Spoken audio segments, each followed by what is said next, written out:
এবং এই জায়গাটা আসলে পুলিশের দখলে ছিল এবং যখন ছাত্রছাত্রীরা আসলে জায়গাটা দখল করতে পারে তখন বিক্ষুব্ধ ছাত্রছাত্রীরা এখানে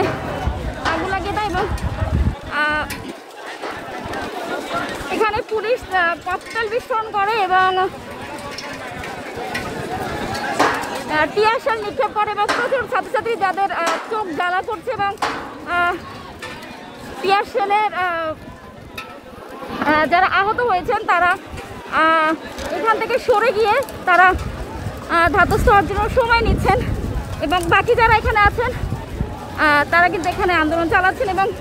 পুলিশ সদস্যরা তারা কিন্তু নিরাপদ দূরত্বে চলে গেছেন। এই যে জায়গাটা এখানে পুলিশ সদস্যরা উপস্থিত ছিলেন কিন্তু ছাত্রছাত্রীরা একটু একটু করে আগাতে থাকে এবং এখান থেকে কিন্তু পুলিশ সদস্যরা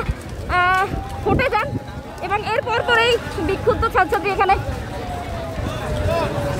পুরো সহকারী পুলিশ কমিশনারের কার্যালয়ে আগুন জ্বালিয়ে যায় এবং এখনও কিন্তু জ্বলছে আগুন এবং যেমনটি আপনাদেরকে জানালাম আধা ঘন্টা ধরে আগুন জ্বলছে এবং আশেপাশের যে রাস্তাগুলো সেই রাস্তাগুলো সাধারণ ছাত্রছাত্রীরা তারা কিন্তু অবরোধ করে রেখেছে।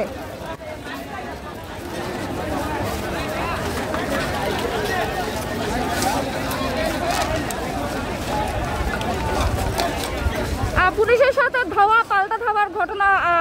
ঘটছে বারবার। পুলিশ টিয়ার শেল এবং ককটেল নিক্ষেপ করে আসলে ছাত্রছাত্রীকে ধাওয়া দিচ্ছে এবং এরপর আবার ছাত্রছাত্রীর তরফ থেকে কিন্তু পাল্টা ধাওয়া তারাও দিচ্ছে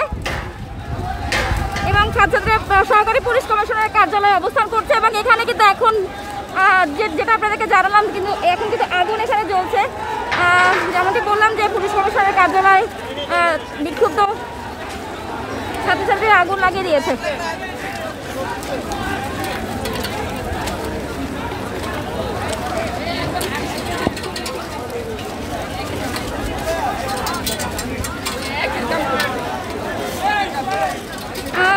দর্শক আফতাবনগর কিন্তু পুরোপুরি রণাঙ্গন হয়ে গেছে এবং ছাত্রছাত্রী এবং পুলিশের ধাওয়া পাল্টা ধাওয়ার ঘটনা বারবার ঘটার কারণে এখানে কিন্তু ইট পাটকেল রাস্তায় প্রচুর পরিমাণে পড়ে থাকতে দেখা যাচ্ছে।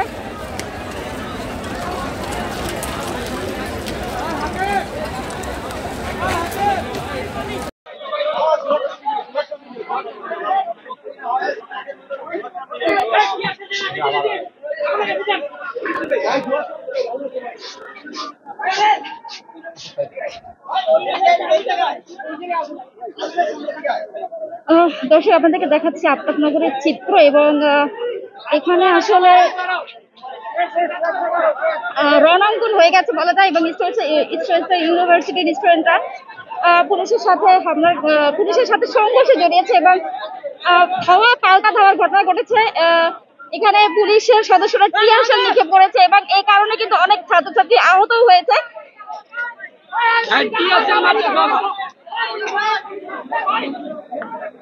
এই আসলে আন্দোলনের সূত্রপাত হয়েছে ব্র্যাক ইউনিভার্সিটিতে এবং সেই আন্দোলনটা এখন এখানে আসলে ইস্ট ওয়েস্টার্ন ইউনিভার্সিটির স্টুডেন্টরা তারা আসলে নেতৃত্ব দিচ্ছে এবং এর আগে আপনার যেমন বললাম যে এই জায়গাটা আসলে পুলিশের দখলে ছিল এবং এখন কিন্তু সাধারণ ছাত্রছাত্রীরা তারা প্রতিহত করছে এবং পুলিশ কিন্তু ককটেল এবং টিয়ার শেল নিক্ষেপ করছে এবং এই কারণে আপনারা দেখতে পাচ্ছেন যে পরিস্থিতি কিন্তু ভয়াবহ আকার ধারণ করেছে এখানে।